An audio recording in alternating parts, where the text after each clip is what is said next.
каде се покажаа лагите на СДС и ДУИ и за нивната грижа за пензионерите и за покачувањето на платата на наставниците. Она што ние го говоревме изминатиот период и на Комисијата за образование, дека освен партизација, Законот за наставници од страна на СДС не нуди ништо друго, освен партизација, се покажа и се овистини денеска.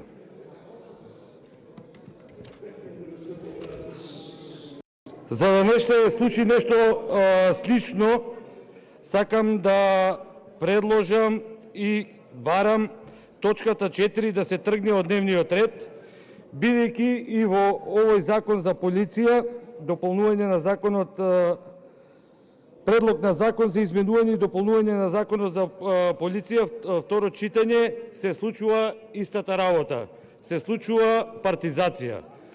За да не доаѓаме и повторно да ни се случуваат давање на пасоши на криминалци, на најголеми наркобосови, светски наркобосови, барам оваа точка да се тргне од дневниот ред.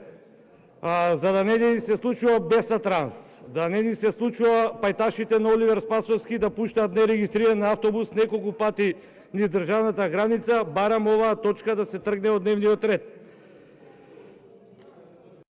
За да не ни се случува некој да дојавува на Министерката за култура кога има полициска акција некаде, да излезе од местото. Значи може некој да се јави на некој криминалец каде има полициска акција и да излезат и избегаат од таа рација.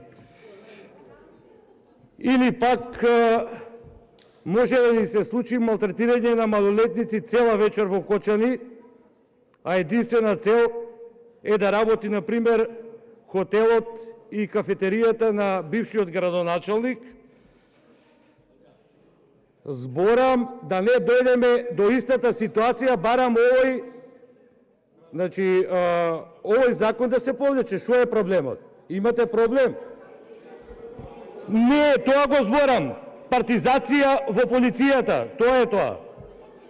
Значи, место да се затвараат, место да се возможува на бивш градоначалник да работи негова кафетерија и хотел кој ги изгради во времето на неговото владење, барам оваа точка да се тргне од гласање. Благодарам.